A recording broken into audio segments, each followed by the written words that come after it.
Señor sea con ustedes. Y con su espíritu. Proclamación del Santo Evangelio de nuestro Señor Jesucristo según San Mateo. Gloria a ti, Cristo Señor. En el capítulo 15, del versículo 29 al 39. De allí Jesús volvió a la orilla del mar de Galilea y subiendo al cerro se sentó en ese lugar. Un gentío muy numeroso se acercó a él trayendo mudos, ciegos, cojos, mancos y personas con muchas otras enfermedades. Los colocaron a los pies de Jesús y él los sanó. La gente quedó maravillada al ver que hablaban los mudos, caminaban los cojos, que los lisiados quedaban sanos y los ciegos recuperaban la vista.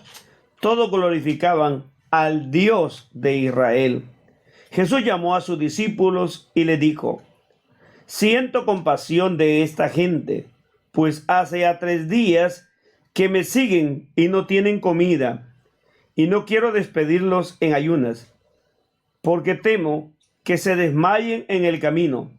Sus discípulos le respondieron: estamos en un desierto.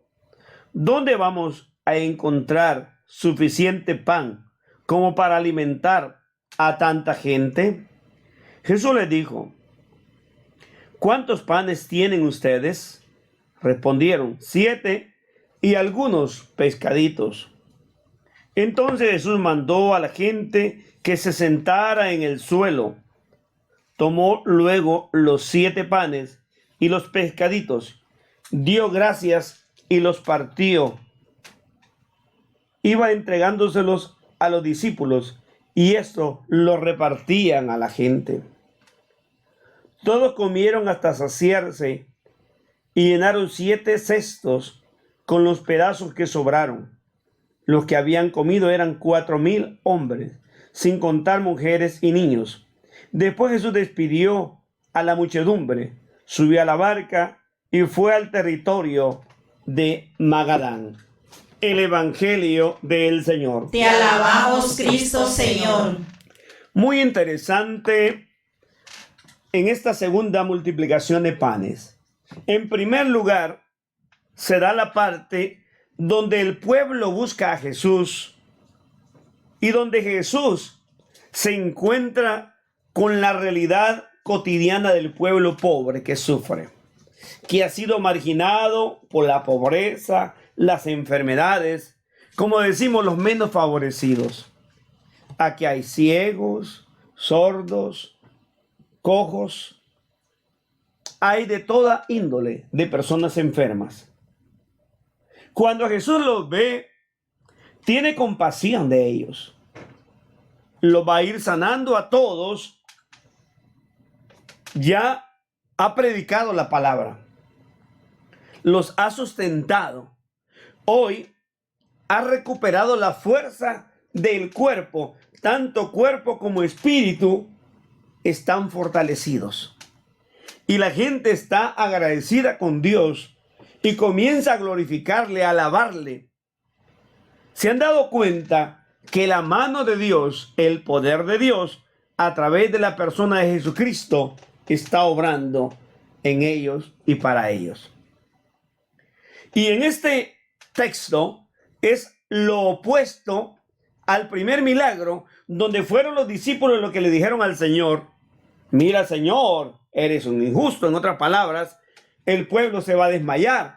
Es aquí donde Jesús, lo real, que va a decir: óiganme, muchachos, saben que tengo temor de mandar a este pueblo que está hambriento de mi palabra, pero que tiene otra realidad, el hambre de pan, lo que fortalece las piernas, el movimiento del ser humano.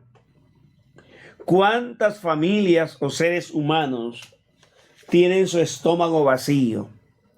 Se van a las camas con el estómago vacío. Niños que van en nuestros países tercermundistas sin un vaso de leche o de café al menos, sin un pedazo de pan o de tortilla a la escuela. Por ejemplo, El Salvador era un país de esos. Llegó un gobierno que comenzó a ver que era importante el poder alimentar a los pobres para que los pobres pudieran estudiar.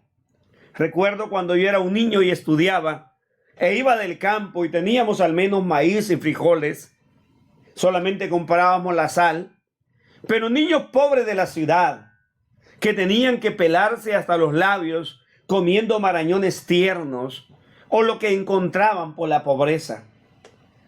Hoy en El Salvador, como en otros países, los gobiernos han buscado la manera cómo darles un vaso de leche y un pedazo de pan para que estos niños tengan algo en el estómago y puedan aprender. Pero la triste realidad es cómo hoy hay personas en el mismo Salvador que critican esto porque a ellos no les importa. Lo que les interesa es tener a un pueblo humillado y sometido, pisoteado, siempre al margen de la realidad.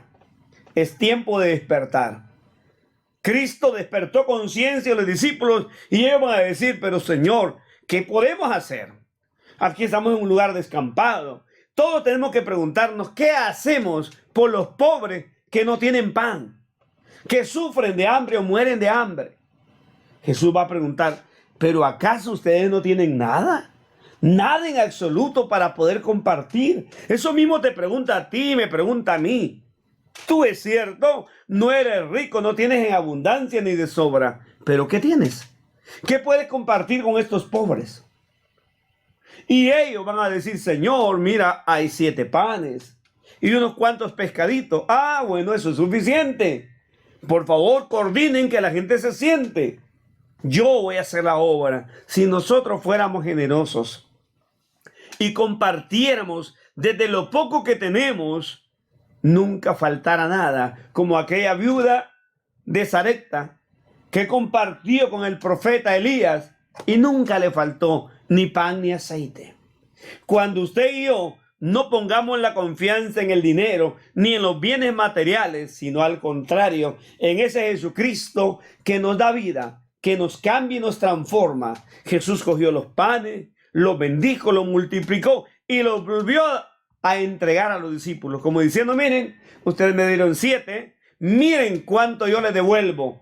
A aquel que es generoso y comparte, Dios no se deja ganar en generosidad. También pregúntense, ¿cómo usted es generoso en su iglesia, en su templo? ¿O usted es un mezquino y de aquellos que critican y que piensan que la iglesia está bañada en dinero? No, la mayoría de iglesias somos iglesias pobres, que dependemos de la ofrenda que usted comparte. Y si usted comparte, Dios lo bendice y le multiplica mucho más. Por eso que Jesús al final invita a recoger lo que sobró. Sobraron 7 canastas, el número perfecto. Siempre habrá para todos. Solo confiemos en Dios, que Dios te multiplicará. Amén.